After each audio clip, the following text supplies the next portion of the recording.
Welcome back to Crossing the Line. I truly appreciate you being with us.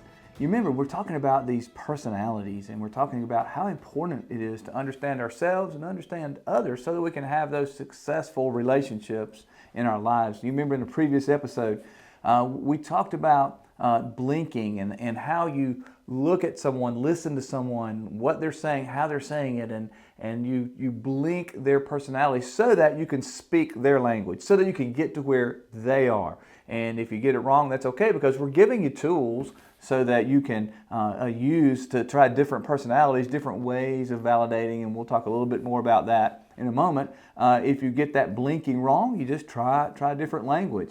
So now I want us to spend a few minutes talking about, we've talked about the much loved monkey, right? So now I want us to spend some time talking about that leading lion.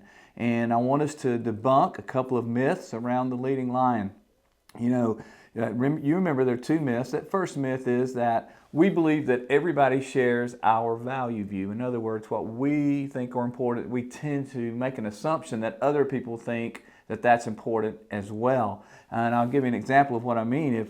If I'm a lion and I call a meeting, I'm going to want to get into that meeting and I'm going to want to get out. I want to come in, I want to make it as brief as possible, I want to get right to the point, and I want to move on. And I expect everyone to be on time, to be present, to be serious, and not to be messing around, which is a problem if I'm a lion and I have those monkeys on my team.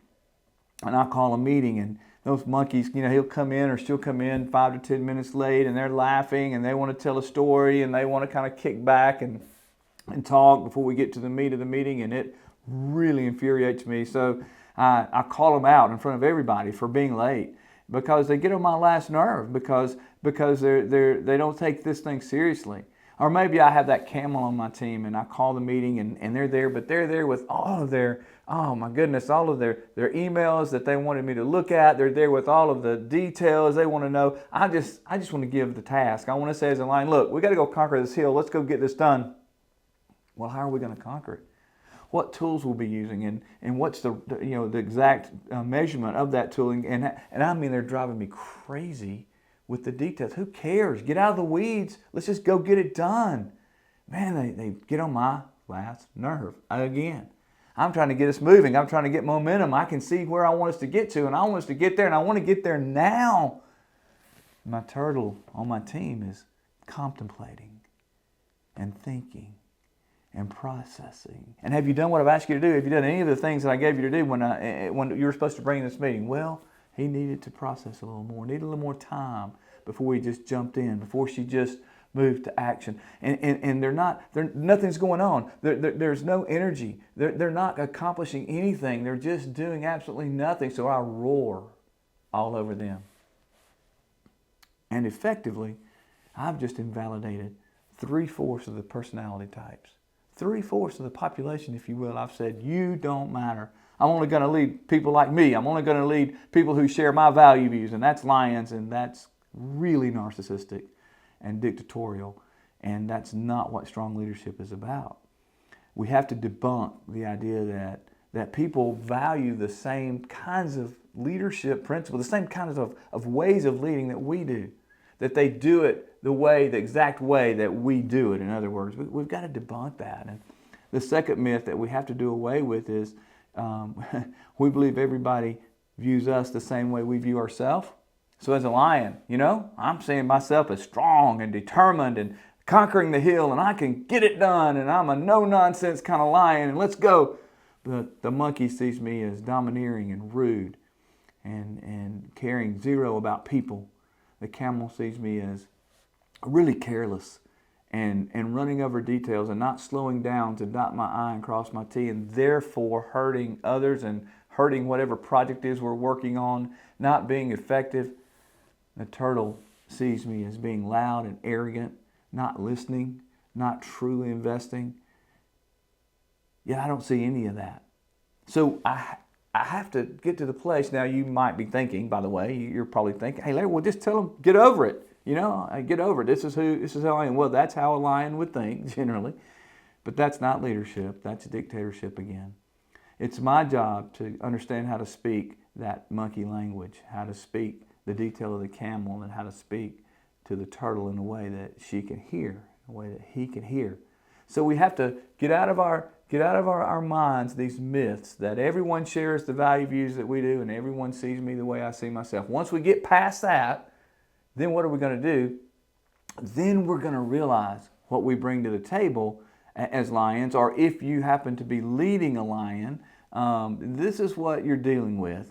And that self-awareness or the awareness of others, it's really important. So let's take a minute and let's just talk about that. What do lions bring to the table? What do they bring to the team? Well, they're incredibly focused. Lions are, they're focus centric. They can see things. They can lock in on something. And I mean, they're going to stay there and they're going to be on it until it's done. And they have every bit of confidence that they can do this. They have every confidence in the world that they can accomplish this task. They are incredibly focused.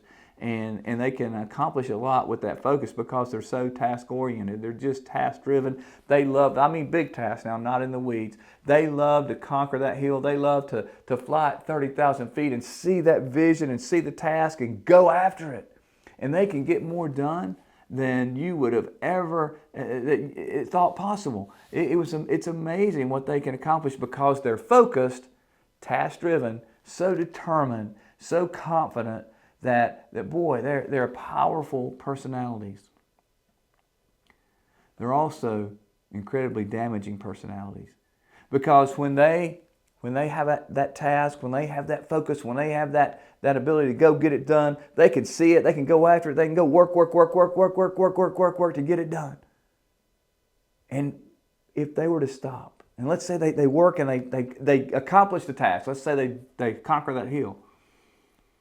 But if they were to look back at the path they made to accomplishing that task, many times it's littered with relationships that they've ruined, people they've offended, people they've hurt, because all they had in mind was one thing: conquer the hill, go get the goal, accomplish the task. And when we hurt people along the way, we hurt our leadership. When we hurt people along the way, it's not okay. Lions, you need to remember, there's this filter from your brain to your mouth. There's this filter, and we need to learn to turn it on. And you might say, well, I'm not going to turn it on. You never have to worry about what I'm thinking, I'll tell you that. And that might be true, but lion, what makes you think that everyone cares about what you think? What makes you think that you ought to share just because it comes in your head, that you ought to share it out of your mouth? That's pretty arrogant. Lions, one of the weaknesses that we have to really work on is insensitivity to others.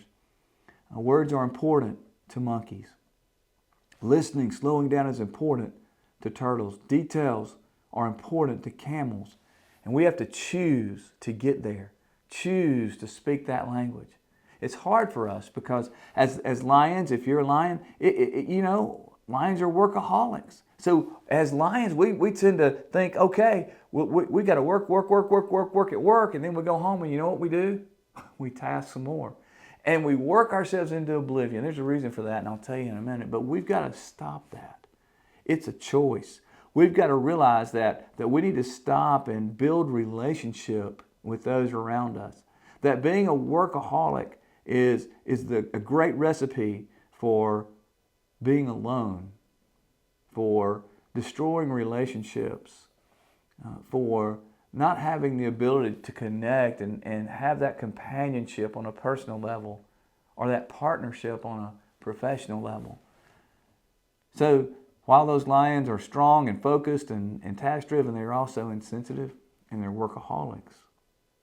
So the question is, how do we lead these lions? If you live with a lion, oh my goodness, what do I do with her? What do I do with him? How do we validate lions? Well, here's the deal. Lions are validated, or they're influenced by the accomplishment of the task. So if you live with a lion, it's about the accomplishment of the task. It's about saying, I know you can do this. I believe that you can whatever. I know that you can. And it's about continuing to give them those big projects and allowing them to be challenged and not being intimidated by those challenges that the lion has. The trigger word there that I'm looking for is empower. Lions love to be empowered. The worst thing you can do for a lion on the professional side is to say, hey, I've got this job for you, but I'm going to walk with you every step of the way, and I'm going to tell you exactly how to do it. I'm going to micromanage you. That infuriates a lion. That's a great way to lose a lion on your team. Lions instead will say, tell me what you want me to do and get out of the way. So if we live with lions, we have to realize that they are very task-driven. So I want to challenge you to do this. And you can even turn the relationship into a task. You could turn it into saying, hey, look, I challenge you.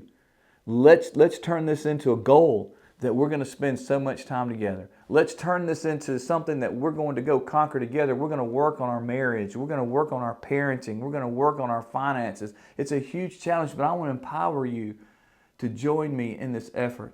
So you turn it into something that's a challenge or goal for a lion, and you allow them to follow you there. Lions are validated by the accomplishment of the task, and they're validated by being empowered. I want to tell you a quick story.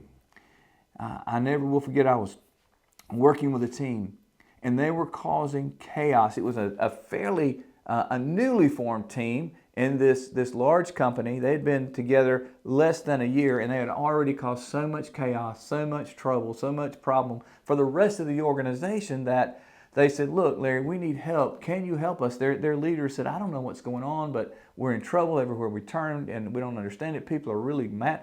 I said, well, look, let's talk, let's learn. So we went and we did an analysis of his team. And I don't know that this has ever happened before, but he had gone out and he had hired 100% lions. Everybody on his team, they were a lion. All the men on them, they were lions. So they were roaring around with these great visions. Well, the company they worked for, they were primarily made up of camels and turtles. Can you imagine the chaos? They were running over rules. They were making up the rules. They were getting things done, no doubt, but they were, if you'll excuse this expression, they were killing relationships. In the process, they were destroying relationships. They were hurting people. And when I showed them this, they were in awe. They couldn't believe that, oh, wait, you mean these camels are upset at us because of this?